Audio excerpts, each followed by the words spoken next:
هاي وانت تقول تعال راح أعطيك 5 دروس عن الحياة ما سامحن بغير مكان. أنا مهيمن، أصدقائي يسموني محفز. الدرس الأول يقول أعظم الأشياء في الدنيا لا تشتري بالمال. ركز وياي، يعني تقدر تشتري السرير بس ما تقدر تشتري راحة النوم، تقدر تشتري الكتاب بس ما تقدر تشتري العلم، تقدر تشتري البيت بس ما تقدر تشتري حنان الأهل، تقدر تشتري الدواء بس ما تقدر تشتري الصحة، تقدر تشتري المتعة بس ما تقدر تشتري السعادة.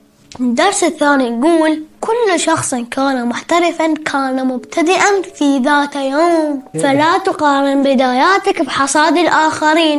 مو أنت تريد تجي تصعد آخر باية قبل الدرج، ينصعد باية ويحتاج تتعلم شلون تصعد الدرج حتى توصل للقمة. الدرس الثالث يقول وركز كل